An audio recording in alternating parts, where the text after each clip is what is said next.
August 14 பாகிஸ்தானோட independence day. அதே சமயம் வந்து ஆகஸ்ட் 15 வந்து இந்தியாவோட இண்டிபெண்டன்ஸ் டே. என்னடா கார்த்தி புதுசா ஏதோ சொல்ற மாதிரிலாம் சொல்ல. எஸ், இது எல்லாருக்கும் தெரிஞ்ச விஷயம். பட் ஆகஸ்ட் 15 2025 ஆஃப்டர் கோவிட் ஒரு 4 வருஷத்துக்கு அப்புறம் இந்த உலகத்தோட ஒரு மிகப்பெரிய 2 தலைவர்கள் மீட் பண்றது அப்படின்றது வேர்ல்டு கண்ட்ரிஸ் நிறைய பேருக்கு பயம். அதே சமயத்துல ஏதாவது ஒரு சொல்யூஷன் கிடைக்கும் அப்படின்ற மாதிரி ஒரு எதிர்பார்ப்பு உருவாச்சு. ஆமாங்க, புட்டின் இந்த சைட்ல ரஷ்யாவோட பிரசிடென்ட், இந்த சைட்ல அமெரிக்கன் பிரசிடென்ட் டொனால்ட் ட்ரம்ப், இவங்க 2 பேரு ஆகஸ்ட் 15 மீட் பண்ணிருக்காங்க. சோ ஏன் வந்து அலாஸ்காவை சூஸ் பண்ணாங்க, அது மட்டும் இல்லாம என்னென்ன மோட்டிவ்காக வந்து மீட் பண்ணாங்க, சோ ட்ரம்ப் எப்படி ப்ரிப்பேர் பண்ணாரு, புட்டின் எப்படி ப்ரிப்பரேஷனா வந்தாரு, சோ அங்க நடந்தது என்ன, ட்ரம்ப் எந்த மாதிரி எல்லாம் வந்து வரவேற்றாரு, இதோட மொத்த மோட்டிவ் என்ன அப்படின்றதான் இந்த வீடியோல நம்ம டீடைல் தான் பார்க்க போறோம். வந்து மற்ற கண்ட்ரிக்கு எப்படியோ எனக்கு தெரியல, பட் இந்தியா மாதிரி வளர்ந்து வர ஒரு எக்கனாமிக் கொண்ட கண்ட்ரிக்கு வந்து ரொம்ப ரொம்ப முக்கியமான ஒரு மீட்டப் தாங்க இது. ஏன்னா ஆல்ரெடி ரஷ்யா கிட்ட நீங்க ஆயில் வாங்குறீங்க, உக்ரைன் வர மோட்டிவேட் பண்றீங்க அப்படின்னு சொல்லி ட்ரம்ப் நம்ம இந்தியா மேல 50% டாரிஃப் போட்டிருக்காரு. அபிஷியலா 25% வந்து இப்போதைக்கு வந்து இன் ஆக்ஷன் வந்தாச்சு. இன்னும் இந்த மாசம் எண்டில் ஆக்ஷன் வரும் அப்படின்றதுனால இந்த ஒரு மீட்டிங் இந்தியாவில் இருக்க நிறைய industries like jewellery industries, cotton industries, textile industries, diamond industries, அது மட்டும் இல்லாம நிறைய சர்வீஸ் செக்டார்ஸ்க்கு ஃபியூச்சரா இம்ப்ளிமெண்ட் பண்ணுவாரா டாக்ஸ் அப்படின்ற மாதிரி நிறைய கேள்விகளுக்கு இடையே தான் இந்த ஒரு மீட்டிங் அதில் நடந்தது. ஸோ இந்த அலாஸ்காவும் வந்து இதுக்கு முன்னாடி ரஷ்யா கிட்ட இருந்தது. ஸோ அதை பத்தி ஹிஸ்டரியும் நம்ம இந்த வீடியோல பார்க்கலாம்.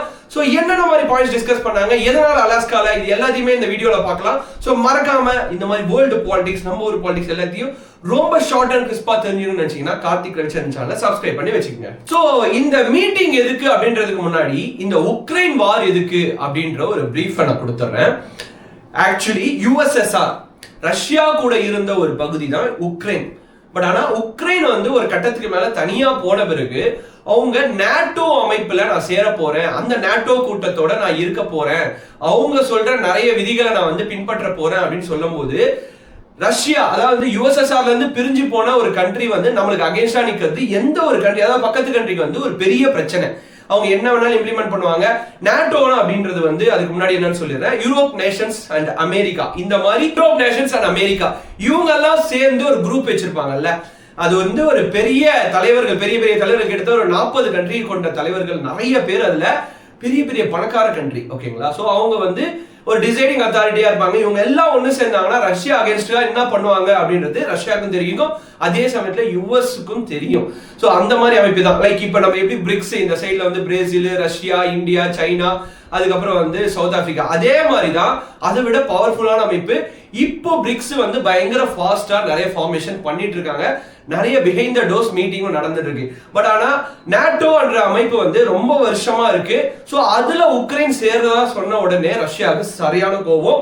என்ன ஆயிடுச்சுன்னா கிட்டத்தட்ட 2022 எண்ட்ல இருந்து இப்போ வரைக்கும் ரஷ்யா உக்ரைன் வார் நடந்துட்டு இருக்கு. இதுல நிறைய கண்ட்ரிஸ் வந்து ஏதோ பண்ணியும் அந்த வாரை நிப்பாட்ட முடியல.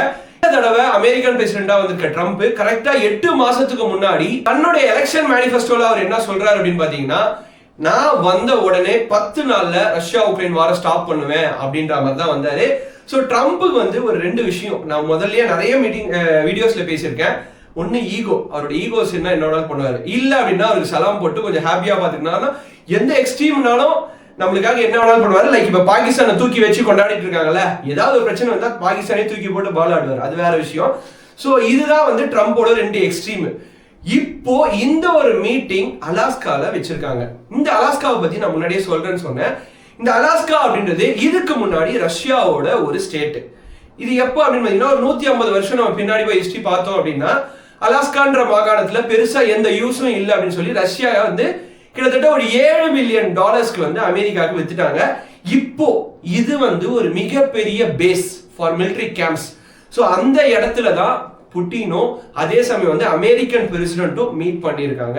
இந்த எல்மெண்டஃப் அண்ட் ரிச்சர்ட்சன் அந்த பேஸ்ல தான் மீட் பண்ணியிருக்காங்க. நீங்க பாத்தீங்கன்னா தெரியும், ஒரு வாஸ்ட் ஏரியா, பயங்கரமா இருக்கும். இந்த இடத்த ரஷ்யா எது கொடுத்தாங்கன்னா பெருசா இதனால யூஸ் இல்லை, ரொம்ப பனிப்பொழிவு அதிகமா இருக்கு. ஸோ இந்த இடத்துல நம்ம எதுவுமே செட் பண்ண முடியாது, ஒரு வாருக்கு இல்லை ஏதாவது சேவ் பண்ணனா கூட எதுவுமே பண்ண முடியாதுன்னு சொல்லி இப்போ இல்லை, கிட்டத்தட்ட ஒரு 150 வருஷத்துக்கு முன்னாடி கொடுத்துட்டாங்க. மேபி இப்போ அட்வான்ஸ் டெக்னாலஜியா வச்சிருக்க ரஷ்யா இதை கொடுத்துட்டுமே அப்படின்னு சொல்லி ஃபீல் பண்ணாலும் பண்ணலாம். பட் இந்த இடத்துல தான் இந்த மீட்டிங் நடந்திருக்கு. ஸோ இந்த மீட்டிங்கோட முக்கியமான கோலே என்ன அப்படின்னு பாத்தீங்கன்னா, ட்ரம்ப்புக்கு வாரை ஸ்டாப் பண்ணணும், அதுல நான் பேர் எடுக்கணும், என்னோட பேர் அங்க நிலைச்சுக்கணும், இந்த வாரம் நான் ஸ்டாப் பண்ணண்டா அப்படின்றது வந்து கண்டிப்பா உலகம் ஃபுல்லா நிறைய பேர் பேசணும், நிறைய நாடுகள் பேசணும். அதுக்காக எந்த எக்ஸ்ட்ரீம் வேணாலும் போவாரு ட்ரம்ப். இது மட்டும் இல்லாம Nobel prize already India Pakistan வார நான் தான் ஸ்டாப் பண்ணேன், எனக்கு நோபல் பிரைஸ் கொடுங்க அப்படின்னு சொல்லி கேட்டுட்டு இருந்த சமயத்துல, இந்தியா நீ எல்லாம் வாரே ஸ்டாப் பண்ணலப்பா, நீ யூஎஸ்ல சும்மா இருந்த, பாகிஸ்தான் எங்க கிட்ட கெஞ்சினதுனால நாங்க வார ஸ்டாப் பண்ணோம் அப்படின்னு இந்தியா ஸ்ட்ராங்கான ஸ்டேட்மெண்ட் கொடுத்திருக்காங்க. இந்த சைட்ல பாகிஸ்தான் வந்து ஆமா ட்ரம்ப் தான் இந்த வார ஸ்டாப் பண்ணாரு, அவரு இல்லைன்னா இந்த பாகிஸ்தானே இருந்திருக்காது அப்படின்னு சொல்லி ட்ரம்ப்புக்கு நோபல் பிரைஸ் கொடுங்கப்பா அப்படின்னு சொல்லி பாகிஸ்தான் ரொம்ப ஸ்ட்ராங்கா நிக்கிறாங்க. சோ இதெல்லாம் ஒரு பக்கம் இருந்தாலும் அந்த ஊர்ல ஹிலாரி கிளின்டன் என்ன சொல்றாங்கன்னா, எஸ் உங்களுக்கு கண்டிப்பா நோபல் பிரைஸ்க்கு நானும் ரெக்கமெண்டேஷன் பண்றேன், வாங்கி தரதுக்கு எவ்வளவு நாள் ட்ரை பண்றேன், நீங்க என்ன பண்ணணும் அப்படின்னு பாத்தீங்கன்னா, இந்த ரஷ்யா உக்ரைன் வார ஸ்டாப் பண்ணது மட்டும் இல்லாம இது வரைக்கும் ரஷ்யா உள்ள பூந்து அடிச்சாங்கல்ல, அந்த இடத்தெல்லாம் கேப்சர் பண்ணாங்கல்ல, அதையும் நீங்க வந்து உக்ரைனுக்கே மீட்டு தந்துட்டீங்கன்னா உங்களுக்கு நோபல் பிரைஸ் கன்ஃபார்ம் அப்படின்னு நம்ம தலைவருக்கு எது இருக்கோ இல்லையோப்பா, சாப்பிட சாப்பாடு கூட தேவையில்லை, நோபல் பிரைஸ் ஒரு விஷயத்தை கொடுத்துட்டீங்கன்னா ஹாப்பியோட இருப்பாரு ட்ரம்ப். சோ அதை நோக்கி ரொம்ப வேகமா வந்து பயணம் பண்ணிட்டு இருக்காரு நம்ம ட்ரம்ப். எதிர்பாராததை எதிர்பாரு அப்படின்றதான் அமெரிக்கன் பிரசிடென்ட். சோ இந்த மீட்டிங் நடக்கிறதுக்கு முன்னாடி வரைக்கும் ட்ரம்ப் நிறைய வார்த்தை போர் ஈடுபட்டிருந்தார். என்னன்னா, நீங்க சப்போஸ் இந்த இடத்துல வந்து சீஸ் ஃபயர் ஒத்துக்கல, வார ஸ்டாப் பண்ண ஒத்துக்கல அப்படின்னா ரஷ்யா கடுமையான நடவடிக்கைகளை ஃபேஸ் பண்ணும் அப்படின்னாரு. அது மட்டும் இல்லாம இந்தியா மீது அதிகமான வரிகள் மூவிங் ஃபார்வர்ட் விதிக்கப்படும் அப்படின்ற மாதிரி இந்த ஒரு 2 ஸ்டேட்மெண்ட்டை எந்த மீட்டிங்ல யார் கேட்டாலும் வந்து மனப்பாடமா அப்படியே ஒப்பிச்சுட்டே இருப்பாரு, மனப்பாடம் பண்ணி வச்சிருக்காருல. அப்பா என்னப்பா சாப்பிட்ட அப்படின்னா, இந்தியா மீது 10% டாக்ஸ் அப்படின்ற மாதிரி ட்ரம்ப்புக்கு வந்து அது ஒரு மனப்பாட செய்யுள் மாதிரி ஆயிடுச்சு. சோ இத வந்து இந்த ஒரு மீட்டிங் நடக்கிறதுக்கு முன்னாடி நிறைய தடவை சொல்லிட்டாரு. பட் ரஷ்யா இப்ப இந்த அமெரிக்கா இந்த ப்ரிப்பரேஷன் ஒன்று இருக்குல்ல, சோ என்ன பண்ணிருக்காரு அப்படின்னு பாத்தீங்கன்னா, ட்ரம்ப் இந்த ஒரு மீட்டிங் நடக்கிறதுக்கு முன்னாடி உக்ரைனோட அதிபர் செலன்ஸ்கி கூட வீடியோ கான்ஃபரன்ஸ்ல பேசியிருக்காரு, என்னென்ன மாதிரி நிபந்தனைகள் தேவைப்படுது அப்படின்ற மாதிரி அவர்கிட்டயும் கேட்டிருக்காரு. அதே அந்த ஊர்ல இருக்க நிறைய ஸ்டேட் அபிஷியல்ஸ் கிட்ட எல்லாம் என்னென்ன மாதிரி நம்ம டிமாண்ட் வைக்கணும், என்னென்ன மாதிரி நம்ம வந்து சுமூகமா போயிடலாம் ரஷ்யா கூட அப்படின்ற மாதிரி நிறைய மீட்டிங்ஸ் நடந்திருக்காரு, நிறைய நோட்ஸ் எடுத்திருக்காரு. இது ஏன் அப்படின்னு பாத்தீங்கன்னா, ட்ரம்ப் வந்து அடிக்கடிக்கு பிரஸ் மீட் கொடுப்பாரு, நிறைய பேசுவாரு, நிறைய விஷயங்கள் வந்து மாத்தி பேசுவாரு, அதே சமயத்துல வந்து ஈகோ டச்சான நிறைய விஷயங்கள் பேசுவாரு. பட் பிரசிடென்ட் புட்டின் அப்படின்றவர் எப்படின்னா, நான் பேசலாம் மாட்டேன், நீ ஒரு விஷயம் சொல்றியா அதை அப்சர்வ் பண்ணிப்பேன், தேவைப்படுற நேரத்துல தேவைப்படுற இடத்துல நான் திருப்பி கொடுத்துருவேன் அப்படின்றவர் தான் புட்டின். இந்த இடத்துல அமெரிக்காவோட மூவை காட்டிலும் ரஷ்யாவோட மூவ் அப்படின்றது ரொம்ப முக்கியமானது. ஏன் அப்படின்னு பாத்தீங்கன்னா, இந்த சைடுல 40+ Nations and countries together with NATO, அவங்க எல்லாரும் சேர்ந்து ஃபண்ட் பண்றாங்க உக்ரைனுக்கு. அதே சமயம் அதிகப்படியான ஃபண்ட் அப்படி இல்ல மிலிட்டரி எக்யூப்மெண்ட்ஸ் இது எல்லாம் பாத்தீங்கன்னா அமெரிக்கா சைட்ல இருந்து போகுது.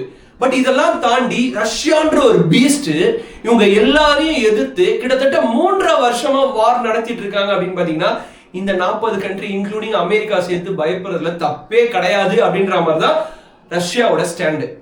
ஸோ ரஷ்யாவும் ஒரு சில ப்ரிப்பரேஷன் எல்லாம் பண்ணியிருப்பாங்க. அப்படி வந்து ரஷ்யா சைட்ல ப்ரிப்பரேஷன் பார்க்கப்பட்டது என்ன அப்படின்னு பாத்தீங்கன்னா, அவங்க வந்து இதுக்கு மேற்பட்டு வந்து அமெரிக்காவோட இண்டஸ்ட்ரீஸை வந்து ரஷ்யாக்குள்ள வந்து அனுமதிக்கலாம் அப்படின்ற மாதிரி ஒரு அங்க இருக்கிற நிறைய பேர் ஒரு டிப்ளமேட்ஸா பேசிக்கிறது. அது மட்டும் இல்லாம கொஞ்சம் லீனியன்சி கொடுக்கலாம், இன்னும் அதிகமா வர்த்தகம் ஏற்படுத்தலாம். ஏன்னா நீங்க என்னதான் அமெரிக்கா வெளியில அடிச்சுக்கின மாதிரி ரஷ்யா கிட்ட காட்டினாலும் நிறைய நியூக்ளியர் வெப்பன்ஸ்க்கு தேவையான யுரேனியம், தோரியம், பலாடியம் இந்த மாதிரி நியூக்ளியர் ரியாக்டர்ஸ் வெப்பன்ஸ்க்கு தேவையான நிறைய கெமிக்கல்ஸை ரஷ்யா கிட்ட தான் வாங்கிட்டு இருக்காங்க.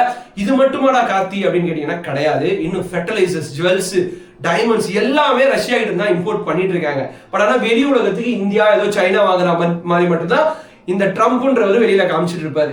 சோ ரஷ்யாவும் ப்ரிப்பேர்டா தான் வந்தாங்க. So meeting is in Alaska, அமெரிக்கால இருக்க ஒரு மிலிட்டரி பேஸ்ல மீட்டிங். ட்ரம்ப் முன்னாடியே வந்துட்டாரு. அது மட்டும் இல்லாம அந்த ஊரோட எக்ஸ்டர்னல் ஹோம் மினிஸ்டரும் வந்து யாரு, ரஷ்யாவோட ஹோம் மினிஸ்டர், அதுக்கப்புறம் எக்ஸ்டர்னல் அஃபேர்ஸ் மினிஸ்டர்லாம் இருப்பாங்களா, அவங்க எல்லாருமே புட்டின் வரதுக்கு ஒரு 4 hours 5 hours முன்னாடியே வந்துட்டாங்க. சோ ட்ரம்ப் முன்னாடியே வந்து ரஷ்யாவோட புட்டினை வெல்கம் பண்றதுக்கு வெயிட் பண்ணிட்டு இருக்காரு. சோ இந்த இடத்துல ஒரு கவனிக்க வேண்டிய விஷயம் என்ன அப்படின்னு பாத்தீங்கன்னா, உக்ரைன் ரஷ்யா கூட வாரு, பட் ஆனா உக்ரைனோட அதிபர் ஜெலன்ஸ்கி இந்த மீட்டிங்ல கிடையாது. அது மட்டும் இல்லாம இதுக்கு முன்னாடி ஜெலன்ஸ்கி அமெரிக்காவுக்கு வரும்போது சிவப்பு கம்பள வரவேற்பும் கிடையாது. பட் இப்ப புட்டின் வரும்போது ஒரு சிவப்பு கம்பள வரவேற்பு. அது மட்டும் ட்ரம்ப் எனக்கு பார்க்கும்போது ஒரு சிரிப்பா இருந்தது. எவ்வளவு ஆட்டம் ஆடுற, என்னென்ன மாதிரி டாரிஃப் எல்லா நாட்டு மேல, இந்தியா மேல போடுறதுனால எனக்கு கோவம் வரல, எவ்வளவு நாட்டு மேல என்னென்ன டாரிஃப் போடுற. பட் ரஷ்யாவோட பிரசிடென்ட் புட்டின் வந்து பம்மி தான் ஆகணும், வேற ஆப்ஷனே கிடையாது. நீ பம்மி தான் இருக்கணும். நீ ஏதாவது ஏடாவிடமா பண்ண அப்படின்னா என்ன நடக்குன்றது உனக்கே தெரியும். ஓகேங்களா? அவர் என்ன பண்ணாரு, இது மட்டும் இல்லாம இல்ல ஏதாவது வித்தியாசமா பண்ணணும்ல. இப்போ அவங்க ஊர் ஏர்பேஸ்குள்ள வந்திருக்கோம், ஸோ அவங்களோட பவரையும் காட்டணும், அதே சமயம் வந்து புட்டினையும் வெல்கம் பண்ணணும்ல. ஸ்டெல்த் பாம்பர், அதாவது இப்ப இஸ்ரேல் ஈரான் வார் நடந்ததுல, அதுல வந்து நியூக்ளியர் ரியாக்டர்ஸை காலி பண்ண ஸ்டெல்த் அந்த ஒரு பர்டிகுலர் ஃபிளைட்டை பறக்க வச்சாரு. லைக் B2 பாம்பர்ஸ், அப்புறம் F-32 ஃபிளைட்ஸ், ஜெட்ஸ், இது எல்லாத்தையும் பறக்க வச்சு நம்ம புட்டினை வந்து வாங்க அமெரிக்காவுக்கு வாங்க அப்படின்னு சொல்லி வரவேற்றிருக்காரு. இந்த இடத்துல நான் ஒரு முக்கியமான விஷயத்த சொல்லியே ஆகணும். என்னன்னு பாத்தீங்கன்னா, புட்டின் அவர் வந்து இன்டர்நேஷனல் கோர்ட் பிரகாரம் ஒரு குற்றவாளி. எந்த நாட்டுல அவர் தரையிறங்கினாலும் அவர் அரெஸ்ட் பண்றதுக்கு அந்த நாட்டுக்கு உரிமை இருக்கு, ரைட்ஸ் இருக்கு. பட் இந்த இடத்துல இன்டர்நேஷனல் கோர்ட்டோட அந்த ஒரு ஆர்டர் இருக்குல்ல, அதெல்லாம் செல்லாது. ஏன்னா மீட் பண்றது அமெரிக்கன் பிரசிடென்ட், ஊர் அமெரிக்கா. அது மட்டும் இல்லாம நீங்க அங்க வச்சு அரஸ்ட் பண்ணுனீங்க அப்படின்னா நிறைய பேருக்கு தெரியும் ரஷ்யாவோட பேக்கப் எப்படி இருக்கு அப்படின்னு சொல்லிட்டு. ஸோ அப்பப்ப கண்ணு முன்னாடி வந்துட்டு போவோம்ல, அதுதான் வந்து நடந்தது. ஸோ இதெல்லாம் ஒரு பக்கம். பிளான் என்ன அப்படின்னு பாத்தீங்கன்னா, ஒரு 7 to 8 hours வந்து மீட்டிங் நடக்கணும் அப்படின்றது பிளானு. இதுக்கு நடுவில் ஒரு லஞ்ச் பிரேக்கு, ஒரு டீ பிரேக்கு, ஒரு ட்ரிங்க்ஸ் பிரேக்கு, இந்த மாதிரி இருக்கணும் அப்படின்றதான் பிளானு. பட் மீட்டிங் வந்து எக்ஸாக்டா 3.5 ஹவர்ஸ்ல க்ளோஸ் ஆயிடுச்சு. இந்த சைட்ல அமெரிக்கா சார்பா ஒரு 3 பேரு, அந்த சைட்ல ரஷ்யா சார்பா ஒரு 3 பேரு. ஸோ மீட்டிங் வந்து ஒரு க்ளோஸ்டு டோர்ஸ்ல நடந்தது. அதுக்கப்புறம் வந்து வெளியில வந்து ஒரு 10 நிமிஷம் கான்ஃபரன்ஸ், லைக் ரஷ்யாவோட பிரசிடென்ட் புட்டினும் இந்த சைட்ல அமெரிக்கா பிரசிடென்ட் ட்ரம்பும் வந்து அட்ரஸ் பண்ணாங்க. இதுல புட்டின் வந்து பேச ஆரம்பிச்ச பிறகு ஒரு சில விஷயத்தெல்லாம் டைரக்டா அப்படியே சொன்னாரு. சரிப்பா, நான் உக்ரைனோட வாரை ஸ்டாப் பண்றேன், உக்ரைனை வந்து இதுக்கு மேல்பட்டு வார, அதாவது நாங்க எங்களை மிலிட்டரி பேஸ் வச்சு அடிக்காம நாங்க ஸ்டாப் பண்றோம் அப்படின்னா உக்ரைனோட செக்யூரிட்டிக்கு அஷூரன்ஸ் ஆஸ் அ டாக்குமெண்டா, சைன்டு டாக்குமெண்டா வேணும்னு கேட்கிறாரு. இது எல்லா விதத்திலையும் நியாயமான ஒரு கோரிக்கைங்க. நீங்க என்னதான் வார ஸ்டாப் பண்ணு அப்படின்னு சொன்னாலும் அமெரிக்கா அதிபர் பிரசிடென்ட் ட்ரம்ப் மட்டும் தான் போய் பேசுறாரு. இதுக்கு முன்னாடி இதை ஃபியூவல் பண்ற நாட்டோ அமைப்பு, அது மட்டும் இல்லாம யூரோப்பியன் கண்ட்ரிஸ் யாருமே இங்க வந்து பேச முடியாது. ஏன்னா புட்டின் வந்து பிரசிடென்ட் ட்ரம்ப் கூட பேசுறதுக்கு மட்டும்தான் ரெடியா இருப்பாரு. யாரு வந்து இதுக்கு பொறுப்பேற்றுக்கிறது, யூரோப்பியன் கண்ட்ரிஸா இல்ல அமெரிக்காவா இல்ல உக்ரைனா அப்படின்ற மாதிரி டைரக்டா அப்படின்னு பாத்தீங்கன்னா வார் நடந்துட்டு இருக்கு. இந்த வார் சமயத்துல உக்ரைனோட லேண்டுக்குள்ள ரஷ்யா புகுந்து ட்ரோன் அட்டாக்ல இருந்து பயங்கரமான அட்டாக்லாம் நடத்தினாங்க. அது வரைக்கும் அக்யூர் பண்ண லேண்ட், அதாவது பிடிக்கப்பட்ட லேண்டை வந்து இப்ப யார் பங்கு, இது ரஷ்யா பக்கமா இல்ல உக்ரைன் பக்கமா அப்படின்ற மாதிரி தான் ஒரு கேள்வி. இதுக்கு வந்து இந்த ஒரு மீட்டிங்ல எந்த தீர்வும் காணல அப்படின்றது ஒரு தெளிவா தெரியுது அவங்க பேசும்போது. ஏன்னா அவங்க என்னதான் 3.5 மணி நேரம் உள்ள பேசினாலும் ஒரு 10 நிமிஷம் தான் வெளியில வந்து பிரஸ் மீட்ல அட்ரஸ் பண்ணாங்க. இந்த சைட்ல புட்டின் இப்படி சொன்னாலும் ட்ரம்ப் வந்து I am happy with this meeting, நான் வந்து இதை ரேட் பண்றதா 10 out of 10 ரேட் பண்ணுவேன் அப்படின்ற மாதிரி சொன்னாரு. அது மட்டும் இல்லாம ஒரு அடிஷனலா ஒரு விஷயம் சொன்னாரு, there is no deal until there is a deal. இதுக்கான அர்த்தம் என்ன அப்படின்னு பாத்தீங்கன்னா, அடுத்த மீட்டிங் மாஸ்கோல நடக்கும் அப்படின்னு எக்ஸ்பெக்ட் பண்றாங்க, ரஷ்யாவோட மாஸ்கோ. அதுல வந்து உக்ரைனோட அதிபர் ஜெலன்ஸ்கியும் இருப்பாரு அப்படின்னு வந்து ஒரு நம்பிக்கை நிறைய பேர் இருக்கு. சப்போஸ் அது இருந்தாங்க அப்படின்னா நிறைய விஷயங்கள் அங்க ஃபைனலைஸ் பண்ணுவாங்க. ஏன்னா அந்த இடத்துல என்ன எக்ஸாக்ட் சினாரியோ இருக்கோ அது வந்து உக்ரைனோட பிரசிடென்ட்டுக்கு தெரியும். அது மட்டும் இல்லாம ஃபியூவல் பண்ற நாட்டோ கண்ட்ரிஸ் கூட அதுக்குள்ள ட்ரம்ப் நிறைய விஷயங்கள் பேசிடுவாரு அப்படின்னு ஒரு நம்பிக்கை இருக்கு. ஸோ இந்த ஒரு விஷயத்தை பொறுத்த வரைக்கும், இந்த ஒரு meeting August 15 Trump versus Putin மீட்டிங்கை பொறுத்த வரைக்கும் எனக்கு தெரிஞ்சு ஏதாவது இன்னும் அதிகமா டிஸ்கஸ் பண்ணிருந்தாங்கன்னா டாக்ஸ் டாரிஃபை பத்தி டிஸ்கஸ் பண்ணிருக்கிறதுக்கான சான்சஸ் இருக்கு. பட் மூவிங் ஃபார்வர்ட் இதை டீகோட் பண்றது, அவங்க சிம்பாலிக்கா சொன்ன நிறைய விஷயம் டீகோட் பண்றது maybe it takes another 2 to 3 days. கண்டிப்பா இன்னும் 2-3 நாள் எடுக்கலாம். அதுக்கப்புறம் தான் என்னென்ன பேச வந்தாங்க, என்னென்ன சொல்றாங்க அப்படின்னு சொல்லி மேபி புட்டின் அவங்க ஒரு பிரஸ் கான்ஃபரன்ஸ்ல வந்து சொல்லலாம், இல்ல அமெரிக்கன் பிரசிடென்ட் அவங்க ஒரு பிரஸ் கான்ஃபரன்ஸ்ல சொல்லலாம். எனக்கு ஒரு நம்பிக்கை இருக்கு, புட்டின் அந்த சைட்ல வாயவே திறக்கலனாலும் இந்த சைட்ல ட்ரம்ப் ஏதாவது ஒன்று உளறி கொட்டிட்டே இருப்பாரு. You can expect more news from Trump அப்படின்னு சொல்லிட்டு. ஸோ இந்த ஒரு மீட்டிங்கை நீங்க எப்படி பாக்குறீங்க? ஓகேங்களா, இது வந்து ஒரு வேர்ல்டுலயே ஒரு இம்பார்ட்டன்டான மீட்டிங்கா நானும் பாக்குறேன். அது மட்டும் இல்லாம நம்ம ஊர் மக்கள், நம்ம ஊர் இண்டஸ்ட்ரீஸ், எக்கனாமிஸ் அதுவும் பாக்குறாங்க. ஸோ வேர்ல்டுல இருக்க நிறைய தலைவர்கள், நிறைய டிப்ளமேட்ஸும் இது வந்து ஒரு முக்கியமான மீட்டிங்கா பாக்குறாங்க. இந்த ஒரு மீட்டிங்கே இவ்வளோ ஒரு இம்பார்ட்டன்ஸ் இருக்குன்னா, செகண்ட் மீட்டிங் இன் மாஸ்கோ நடந்தா ஸோ என்னென்ன மாதிரி சேஞ்சஸ் வேர்ல்டு வந்து ஃபேஸ் பண்ண போகுது அப்படின்னு தெரியல. ஸோ என்னென்ன மாதிரி இருக்கலாம் சேஞ்சஸ், அது மட்டும் இல்லாமல் ஃபியூச்சரிஸ்டிக்கா இந்த ஒரு டீல்ஸு இல்லை அமெரிக்கா இல்லை இந்த ரஷ்யாவோட மீட்டிங் எப்படி எப்படிலாம் போகும் அப்படின்னு நீங்க நினைச்சீங்கன்னா எந்த ஒரு கமெண்ட்ஸா இருந்தாலும் மறக்காம கமெண்ட் செக்ஷன் மென்ஷன் பண்ணுங்க. Until then, this is Vijay Karthik signing off. Tata, bye bye, see you. தண்ணியை கம்மியாக யூஸ் பண்ணுங்க, பிளாஸ்டிக் யூஸ் பண்ணாதீங்க. bye bye.